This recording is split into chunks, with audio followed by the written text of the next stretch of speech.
今集汕尾嘅行程更加之精彩，我哋會去到汕尾著名嘅海上古堡，仲會去幾個熱門嘅網紅打卡點，感受汕尾最靚嘅一面。除咗睇景之外，我哋仲會品嘗當地嘅特色美食。精彩內容千祈唔好錯過，睇片之前記得訂閱我哋 channel 啊，同埋撳埋鐘仔搶先看。大家好，又係我雞腿貓啊！今集呢就係汕尾快閃2天遊嘅第2集。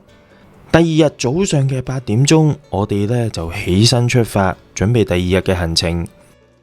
我哋 call 網約車嚟到汕尾一間酒樓，叫做海珍迎喜皇宮，就會喺呢度飲個早茶先嘅。入到嚟呢，見佢用餐嘅環境都好大嘅。我哋係需要攞住張點心紙行出去攞點心嘅。佢哋亦都有提供手推車俾你好方便咁樣攞嘅。呢一度點心嘅選擇都幾多嘅，目測都有超過30款。呢邊我哋仲見到有燒賣、排骨、鳳爪。呢邊我哋見到有糯米雞、鵪鶉蛋同埋唔同嘅糕點。揀好點心，我哋將架手推車推返埋位就可以用餐噶啦。呢個燒賣本身都好大粒啊，裏面個蝦肉呢都唔少啊。嗱，鳳爪呢食落去呢有少少辣，但係擺入口呢有入口即溶嘅感覺啦，做得幾入味嘅。咁難怪呢個豉汁鳳爪係佢哋招牌點心之一。咁呢個菠菜餃咧食落去有啲似粉果啊，嗰啲潮州粉果咁樣。裏面咧相信有豬肉啊、花生等等嘅餡料喺裏邊。嗱，香菇餃咧個菇味都好重啊，佢都落咗唔少嘅菇喺裏邊啊，同菠菜餃一樣好有咬口啊。呢度除咗有唔同嘅點心之外，仲有生滾粥食嘅喎，有生滾海鮮粥同埋生滾豬雜粥。呢間茶樓嗰啲胡椒粉好似唔使錢咁喎，佢係落咗勁多俾我哋啊！其實我哋係冇要求落嘅，佢已經事先落咗勁多啊！嚇！咁我今次咧依個粥係咩粥咧？係生滾豬雜粥。呢個粥咧我淨係聞到啲胡椒粉味嘅，好誇張。咁我相信食落去都係胡椒粉啦，都食唔到啲咩味嘅。咁個粥咧都煮得好綿滑嘅嚇。個豬雜嗰啲料都多嘅嚇，咁食落去咧，其實都好似我頭先所講啦，食佢係胡椒粉味多過食佢個粥啊，係冚晒成個粥嘅味啊！唔知點解佢哋要食得咁重口味啊，要落勁多胡椒粉喺度。跟住就係榴蓮飛餅啦，榴蓮飛餅未食啊，已經聞到佢好濃嘅榴蓮香啊！夾一嚿試下先。嗱，榴蓮嗰啲餡咧就係依度啦。咁我哋喺邊位都見到啲榴蓮嗰啲餡料。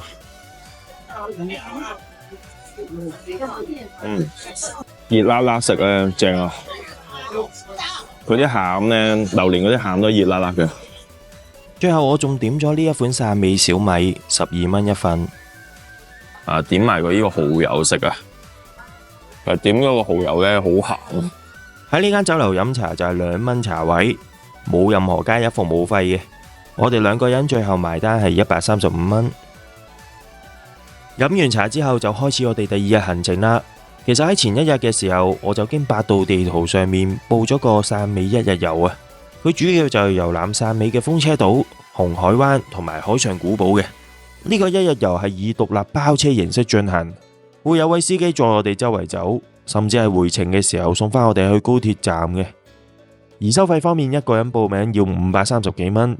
今次我哋2個人報名會平少少嘅，每位係要俾260幾蚊。換言之，其實你多啲人報名，人均嘅價錢會再平啲嘅。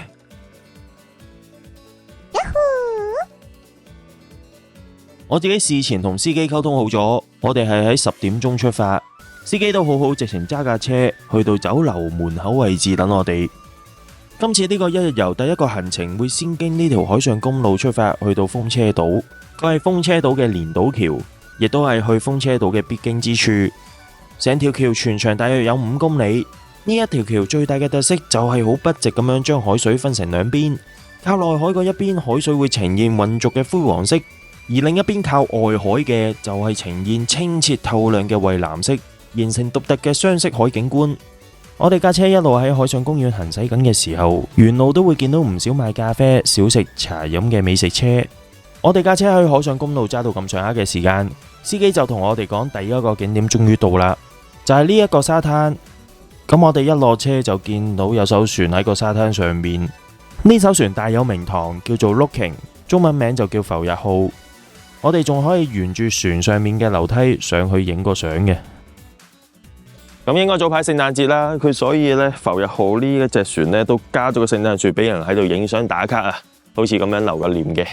嗱，企喺船嘅最高位置咁樣影翻出嚟啊！哇，好好嘅 feel 啊！哇，原來汕尾啊有呢啲地方真係唔知啊！呢個風車島啊，其實仲未行到去風車島嗰邊嘅，但係呢度呢個海灘島已經吸引住我啊！呢度呢離遠都有個框嘅喎，咁啊行去睇下啦。呢度影相點影都好靚嘅。司機同我哋講，每個景點都唔會硬性規定逗留嘅時間。逗留嘅時間就交翻俾我哋自己決定。我哋喺呢個沙灘逗留唔夠半個鐘，就上車出發去下一個景點啦。早上11:3，我哋就嚟到浮日灣旅遊風景區拍攝。當日天色真係好好啊，所以都吸引到唔少人喺度影相打卡。呢個景區入邊仲有座建築物，又係可以俾大家影相嘅。大膽講句，呢一度點樣影都好靚。最後呢度仲有間咖啡店，除咗可以買杯咖啡飲之外，其實門口位置都係一個好適合俾人影相打卡嘅位。好快我哋就嚟到第3個景點啦。呢個景點呢，有個好大嘅特色，就係有好大嘅風車喺你面前，所以我哋一落車冇幾耐就同啲風車影相。呢個淺水灣旅遊景區都係喺風車島入邊，佢係以碧藍海水、潔白沙灘同埋壯觀嘅風力發電風車群而聞名，擁有獨特嘅亞熱帶海濱風光。我哋嚟到同樣都覺得好似置身於馬爾代夫咁樣啊！呢度係集海島風光、沙灘休閒於一體嘅旅遊度假熱點。喺沙灘嘅附近，我哋都會見到有間咖啡店，可以俾人飲杯咖啡、食下甜品、休息下嘅。呢個沙灘最吸引到大家嘅地方就係有個海上棧橋，大家都可以喺呢個海上棧橋上面漫步，行到盡頭位置都可以好似我咁樣企喺度影相打卡嘅。不過站立嘅位置有啲斜嘅關係，所以大家影相嘅時候都要注意自身安全。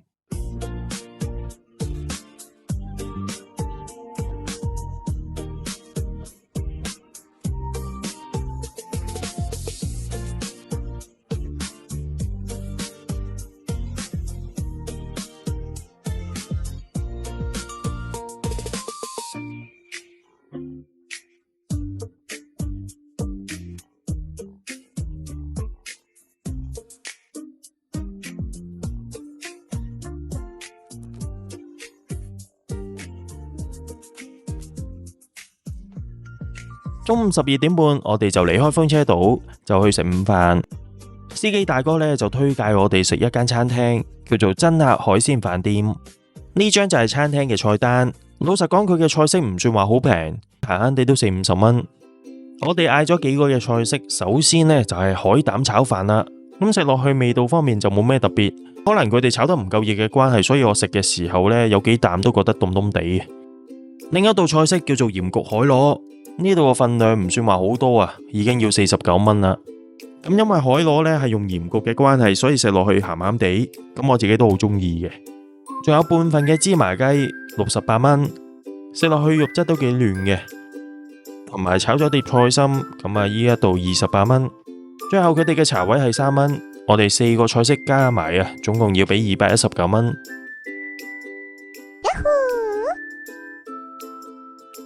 食飽飯之後，我哋就搭車嚟到紅海灣呢邊。第一站就會先嚟到熱門嘅打卡點，就係海上古堡啦。海上古堡附近有間咖啡店叫做古堡咖啡，係情侶同埋網紅熱門嘅婚紗同埋拍攝嘅取景地。我哋可以喺咖啡店入邊望向海上古堡噶，而且個景觀都唔錯噶。咁我都講下海上古堡少少背景先。海上古堡係位於汕尾紅海灣經濟開發區遮浪半島嘅最東邊，三面環海，背靠礁岩，四周圍嘅海風好強勁，浪花拍岸，氣氛相當震撼。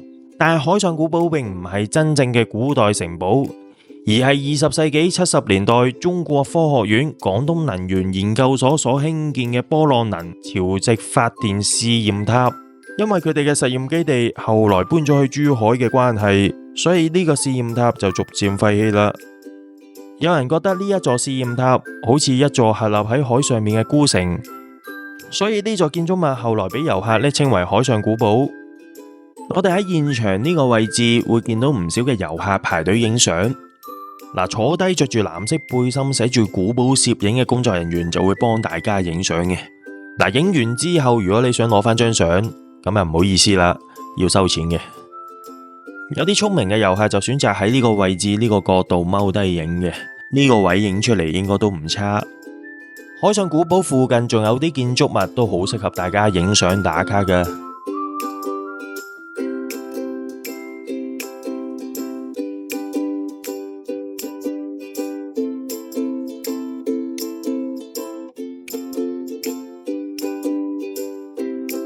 我哋去到呢個圓拱形嘅城門，又係要排隊影相嘅喎。咁我自己當然唔執輸，影埋一份啦。海上古堡呢一邊嘅區域地方都幾大嘅，所以我哋逗留嘅時間可能會耐啲。咁司機通常都會建議我哋喺度逗留耐啲。呢度係一個非常之好打卡影相嘅地方。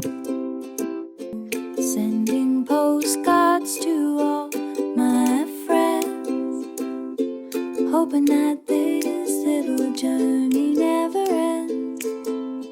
Oh, the world is wide and I feel so small, but I'm ready to answer adventure's call. Every new place a sweet surprise. Ooh la la la, under sunny skies.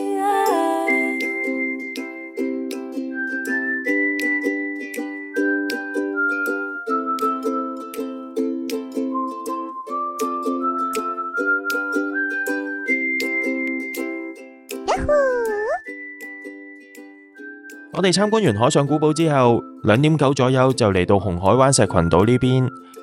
呢度可以俾大家親近大海，又能夠放鬆心情嘅地方。因為呢度係一個新式嘅旅遊景區，所以都有唔少嘅打卡位俾人影相嘅。最後我哋喺呢度發現有得租借無人機嘅喎，係 DJI Leo 呢部小型無人機。如果大家嚟到呢度係冇帶無人機嘅話，喺度租嚟玩下都唔錯。然後我哋仲去咗附近嘅遮浪鎮旅遊區，都係一個適合大家喺度影相留念嘅地方。呢度最大嘅賣點，除咗有部直升機泊咗喺度之外，仲有好多七彩繽紛嘅壁畫喺度嘅。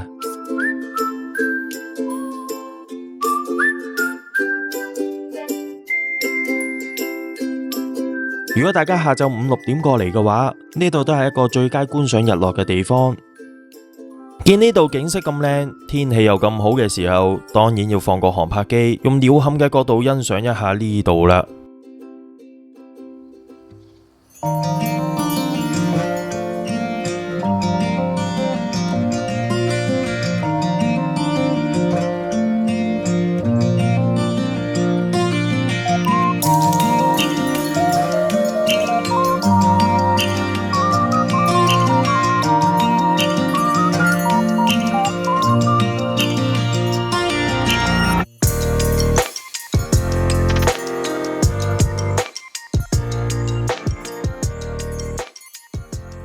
最後一站，我哋嚟到後澳玻璃海。